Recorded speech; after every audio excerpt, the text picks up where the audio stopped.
Alright guys, we got a loud clunking noise on this Toyota Camry. This is a 2013 model, and I'm going to show you guys the problem that we got here. Also, there's a noise when you hit bumps and stuff, so it's like clack clack clack clack clack clack every time you hit a bump. So what we're going to do is we're going to take off these wheels, and then we're going to look at the sway. Look at that sway bar linkage right there. So with the wheels off, check this out. We had a motorcycle here earlier making a lot of noise. So every time you have a noise, front end noise, you do want to check your sway bar linkages and bushings. So the bushing sits all in the center. I don't see nothing wrong with them. No gapping. But check this out. You hear that? So every time you hit a bump, you're going to hear a loud noise. So these sway bar links are busted open completely. You can even put a pry bar down here and force them up and down, up and down. Anyways, there it is. There's our front end noise on this Toyota Camry. And if you guys have any issues with any other vehicle, you might want to check out the same thing, okay? You also want to check the both sides. And when you are doing this type of work, you don't want to just replace one sway bar linkage, okay? This one seems to be good, but got them both in here. We got part numbers on these babies. We're gonna install these on the vehicle. Easy to do. I'm gonna show you guys exactly what we're gonna do. Okay guys, here we are with the bad linkage right here. So I'm gonna make this easy as possible for you guys. What you want to do is, to start off, you want to clean this head of the bolt. Same thing in the bottom one here. And you want to do the same thing on the opposite side. Okay, and then we're gonna get some WD-40.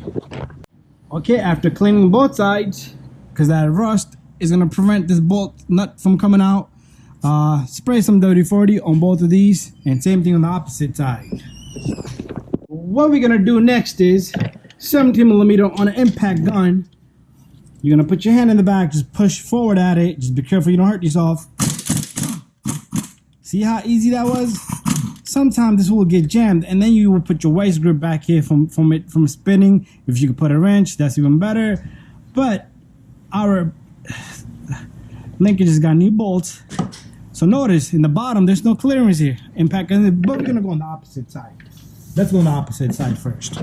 On the opposite side, the driver's side, same thing. Put your hand in the back, and what we're gonna do here is bang it off. And notice how these bolts come out pretty easy. Some Toyotas you can put an Allen key in the center, but sometimes it gets hectic. Then you have to put a vice grip right in the back of it, grab it, and turn it.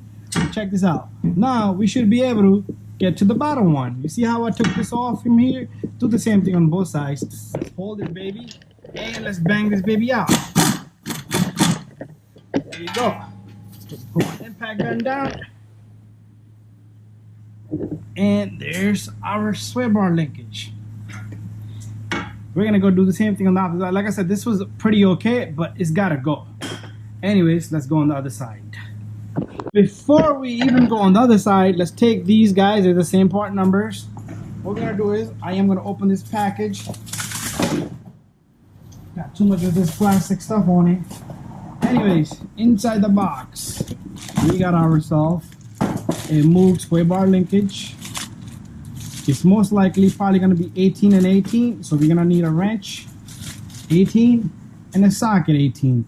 And these are like oval from the end, so they lock themselves. So pretty much, if you put it this way, your fitting's gonna be facing out this way. I'd rather have it that way than that way. So like I said, they're the same part numbers. So what we're gonna do here is, we're gonna start from this side, and we're gonna put this baby right in, just like that. And we're gonna go get our proper tools now. Remember, we still gotta take off the other side, the bottom linkage. Okay guys, I got my impact gun in my hand, and I got me a swivel 18mm. That's what the size is right now.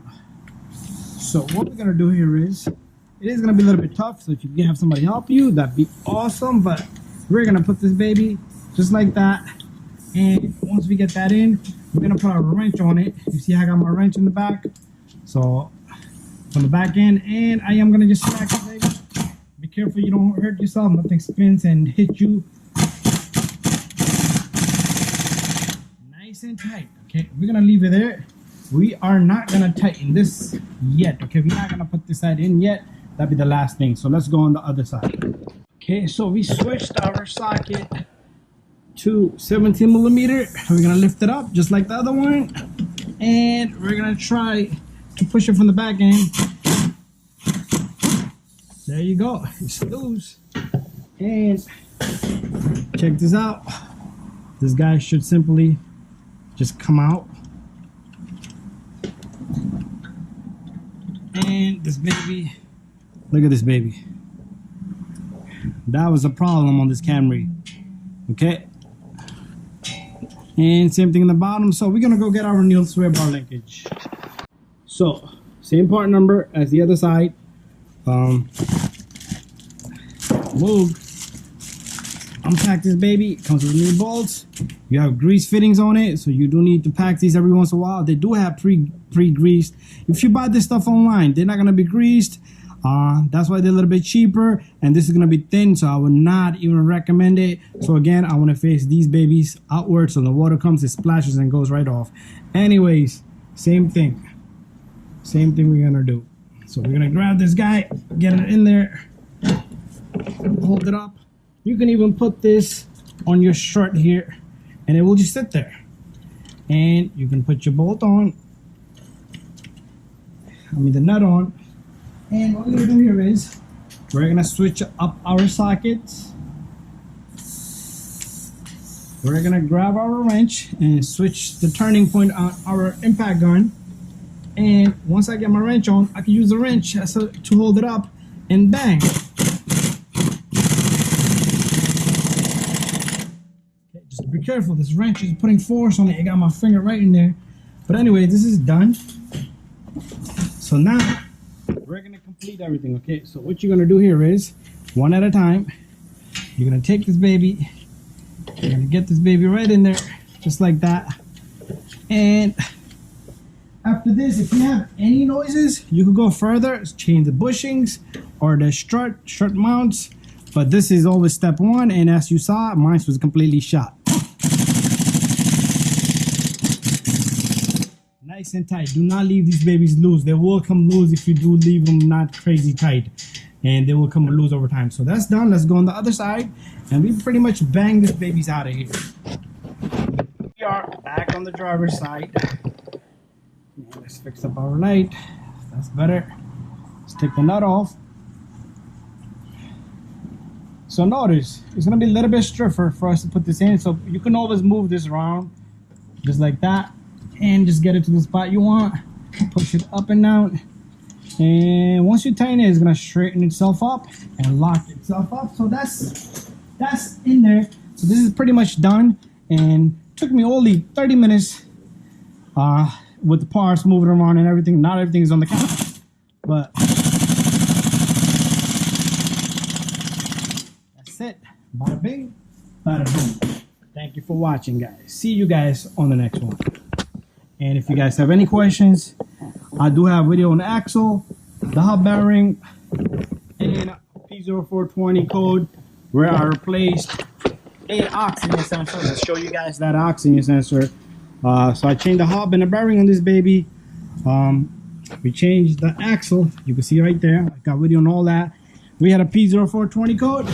We replaced the oxygen sensor, which I still gotta put a strap tie on.